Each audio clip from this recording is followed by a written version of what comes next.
Hi, page turners. I want to talk today about cold conversations. And if you don't know what I mean by cold conversations, maybe you've heard of cold calling people, but it's basically where you start a conversation in a business sense with people that you don't know or don't have prior contact with. And so we're talking about people that you haven't been set up with in parties that you've been with. This is totally people off the street that you don't have prior contact with, new people, and it's a great way to generate new hostesses. And we'll be also talking about it in a recruiting sense of presenting the business opportunity to those you don't have prior contact with.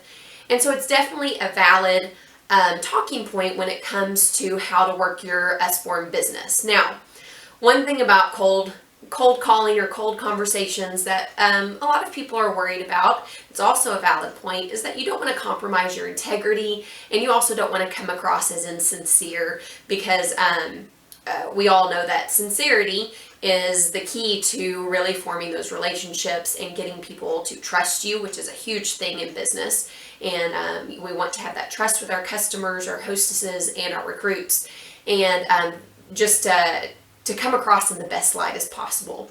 And where starting a cold conversation with someone can be awkward, there are ways to make it less awkward, and so we'll talk a little bit about that too. So when we're talking about cold conversations from a booking standpoint, what would that look like? And so I want to talk about the places that you would start these conversations at first. We would be talking about, let's say you're at the grocery store, or you're at a gas station, or you're in any number of places that you can think of. What would it look like to start a conversation with someone that you don't know, that you just maybe you're standing in line with or whatever, to be able to talk to them about maybe being a hostess for you at a party. And this is a great way, again, to just make new contacts.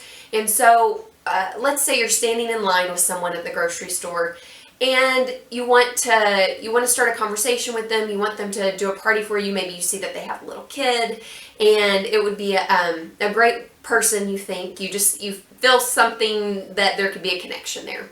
Well, the best way to start a conversation usually is to just start a conversation. I definitely wouldn't lead with, "Hey, will you do an Usborne party for me?" I would start with, your kid is really cute. But be sincere, and don't, find something to compliment about that. Your sweater's really pretty, or something that you can find to compliment, and be sincere in your compliment. And you can kind of make an inroad there to start the conversation.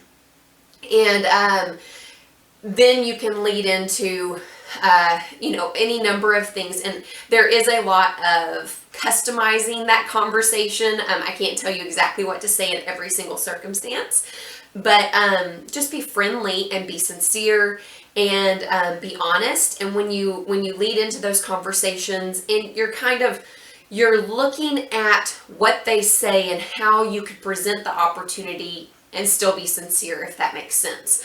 So let's say, they say, "Oh, thank you. I got this sweater at here," and, and you can talk about that. Well, what if you don't even present a booking opportunity then, but you find out that you know them through so-and-so, another friend that you have? Well, what if you ask to do a play date between all of you together? Well, that's a great inroad to have more conversation with them later. So even if you don't even present it immediately, you've then opened up, the avenue for a new relationship, which is always nice in your life.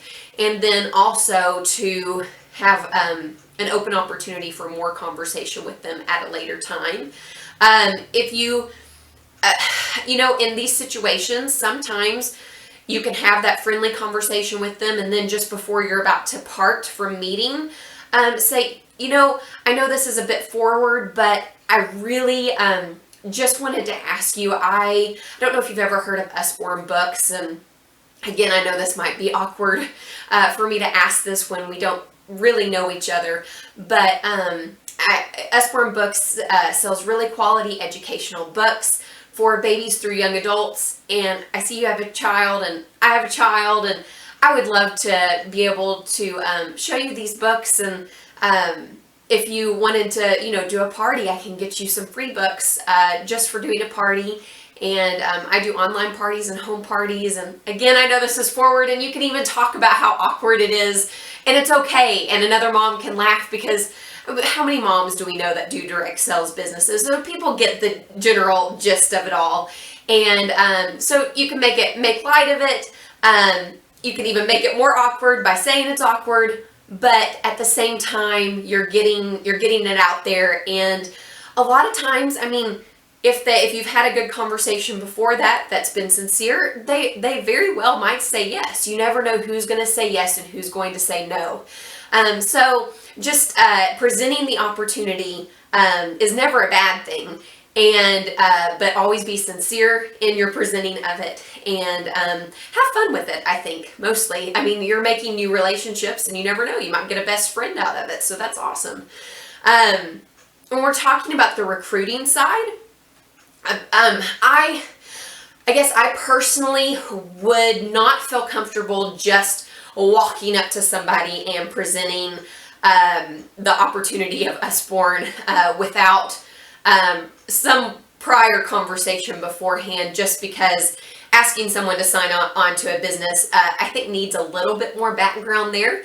And so, and I actually have found that my best recruits and my most active recruits actually come from hostesses, or people who have just seen me working my business. And so there's a more long-term aspect to seeing how the business works, or someone who's jumping in to do a party and they get really excited about it, and they see how many of their friends would be interested in it, and they see the quality of the books, and they see this as being an opportunity that they want to be a part of.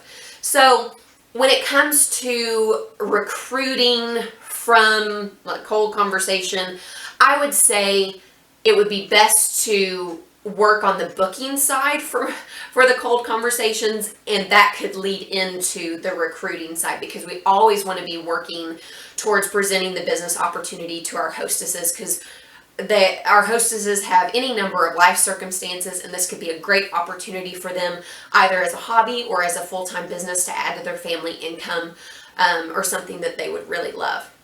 What kind of personality do you need to be able to do cold conversations?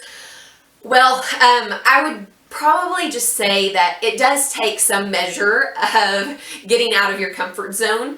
And I happen to be a really competitive, stubborn person, and I've found that in situations where I really need to get something done, that actually helps me. So I'm able to force myself out of my comfort zone just to get something done. So, I don't know that cold conversations are right for everybody. Some people might be really, really nervous about those things. And so maybe there's a point where you just kind of edge your way in there. Don't jump right into walking up to someone in your grocery store and asking them, or starting a conversation. Maybe work on meeting someone, maybe if you homeschool, at your homeschool co-op or at your next PTA meeting, talking at school, talking to someone that you haven't met before, and starting a conversation that way. That way there's a little bit more of an inroad than just some random person at a grocery store. One other thing I had thought of for starting cold conversations is to think about the different places that you could do this at. So we talked about the grocery stores, gas stations, those are random places. But you can be a little bit more calculated in how you do it. So think about the different groups that you are in. So we talked about homeschool co-ops, PTA, MOPS groups. So different avenues that you can meet new people. So you're always thinking of different places that you can meet these new people at. And also something that it would take a little bit of money to do, but if you keep let's say that you take our mini life experiences books, the going to the dentist, going to the school, going to the doctor, books on hand, they're 99 cents in supply order.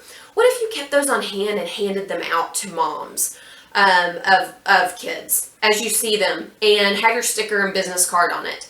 And wouldn't that be a really neat way to present the business and to give them that opportunity to actually see our books in hand, and then you're leaving your information. But of course, at that time, you still want to ask them if they would host us a party. So I think that that's one kind of idea where maybe you're presenting the quality of the books and the opportunity all at the same time so that they can see it, feel it, and hopefully say yes to you. So I hope that these ideas helped, and keep your attention on the group, because over the next couple of days we'll have some more videos coming up about how to better recruit and book and possibly promote. So thank you so much.